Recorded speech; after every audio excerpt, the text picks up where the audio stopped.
Hello, welcome to Roy's Book Reviews.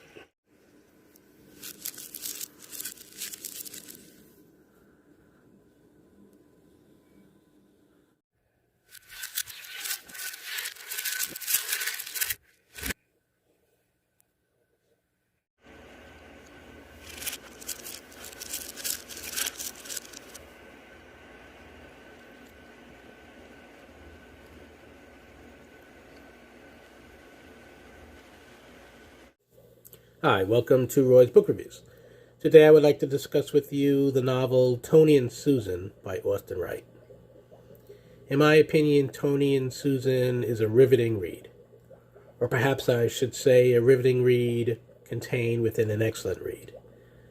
The unique premise of Tony and Susan provides a thriller plot that is tucked inside of a less pulse-pounding work of literary fiction. The story that we, the readers, are imbibing, courtesy of author Austin Wright, is about a woman named Susan who's married to a doctor who is out of town on business for the weekend. Their kids are home with Susan but serve exclusively as minor background noise. Since they're teens rather than toddlers, their needs don't need to be attended to by Susan. Since her husband does not make an appearance until the book's final pages, she doesn't need to attend to his needs either. So it's just us and Susan for the majority of the pages of this novel. In it, we learn that her 25-year-old marriage to Arthur is her second one. Previously, and rather briefly, she was married to Edward. During the period of Susan's first marriage, Edward yearned to be a writer and is mostly trying to figure out how to go about that while also managing to be a breadwinner and a reasonably tolerable person to be around. These things do not naturally go hand in hand. So if you are a fan of books that are about authors, that are about the writing process, then this is definitely the book for you. I'm a fan of those things because I happen to be an author myself, but you don't need to be an author to find authors quite fascinating. Look how fascinating I am. Anyway, going on with my review here. A strain is put on the marriage of Susan and Edward due to his struggles trying to figure out how to be a successful author. And as a result of this strain, Susan ends up having an affair with their neighbor Arthur. The cheating begins while Edward is out of town trying to write, something he hasn't mastered doing at home, even though distractions there are relatively minimal. Arthur is also married, but his wife is going off the deep end, about to be permanently committed to a mental institution. When the cats are away, the mice have premarital or extramarital sex, or however it is that saying goes. Susan confesses to Edward, promises not to do it again. Edward sullenly accepts it while his insecurity reasonably grows to enormous proportions. And Susan eventually returns to screwing around with Arthur, who doesn't have to bother hiding things from a wife gone mad. Edward eventually has enough of this arrangement and grants Susan a divorce. She moves on to lasting marriage number 2 with Arthur, and Edward also marries again with better luck the second go-round.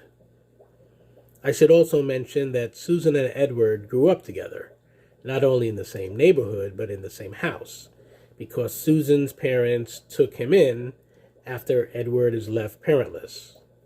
They have a strictly platonic relationship for years, basically siblings, but then they hook up as young adults and transition to a romantic relationship that is fated to fail, ultimately. This information is all contained in the book that we are reading about Susan's life.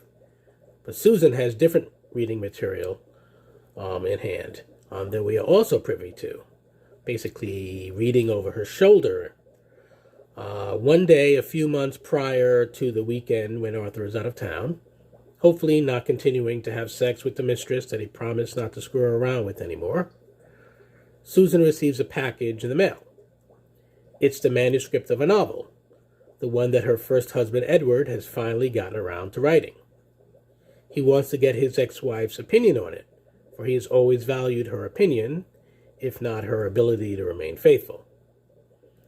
In the letter that accompanies the manuscript, he writes that he'll be in town for a few months down the road. Perhaps they can get together then, share a drink or a meal, and discuss his novel.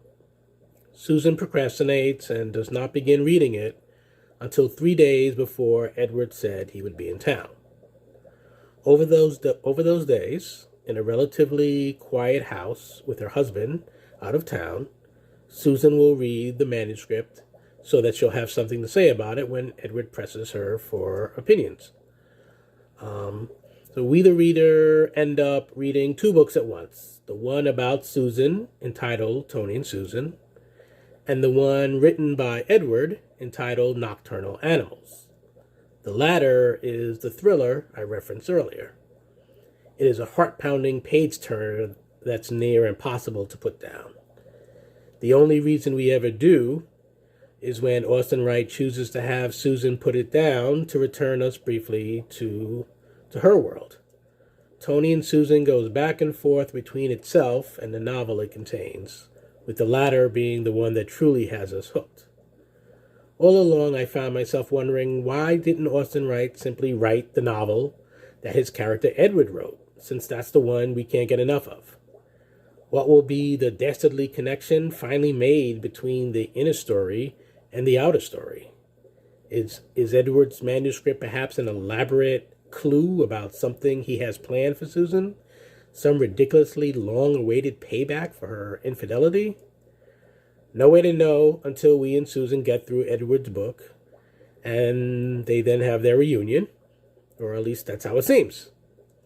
Nocturnal Animals, which is both the name of Edward's novel and the name of the film adaptation that I promised myself not to watch until reading Tony and Susan first, is about a middle-aged man named Tony with a wife and a young adult daughter.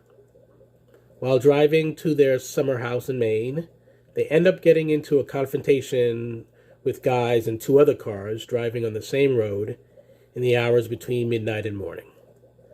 These guys kidnap the man's wife and daughter, and the next day he learns that they raped and murdered his family. Will justice be served?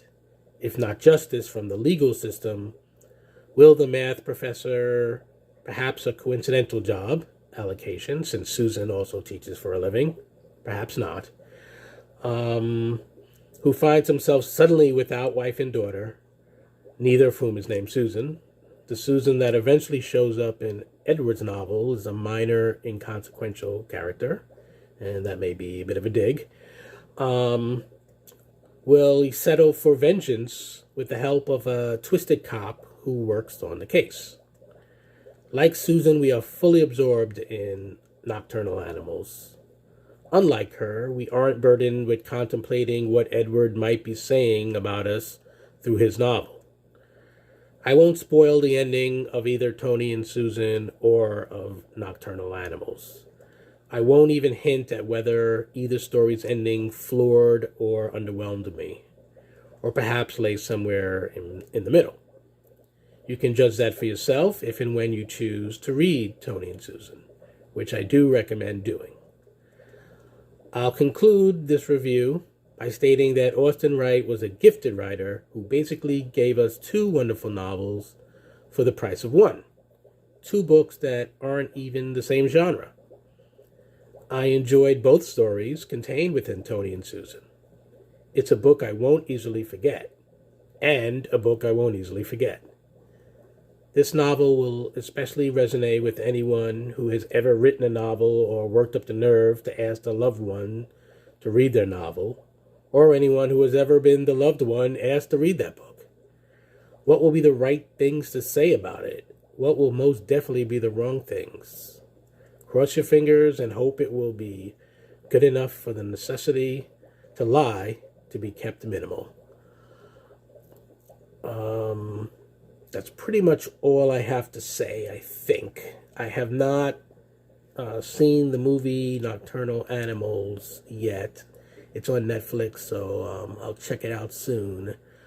I'm not sure what kind of movie it's going to be because so much of this book is, a woman sitting down and reading another book.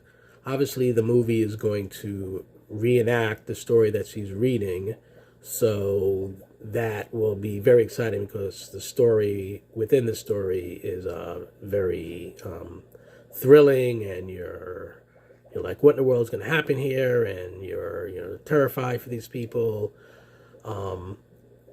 While just reading a quiet story about a woman reading a book. It's a very interesting way to write a story. I'm not quite sure why it was done, but I think it was very well done. And I think you should check it out. And after you've checked it out, you should check out Nocturnal Animals, the film adaptation. And then you should drop a line in the comments telling me what you thought about the book Tony and Susan, as well as the film that it gave birth to, and we'll see which ones we liked best. But I am not a film reviewer, I am a book reviewer, and I give this book a random amount of stars and a random amount of thumbs up, because the numbers don't matter. What matters is that this is a story worth reading. Until next time, this is Roy of Roy's Book Review saying happy reading.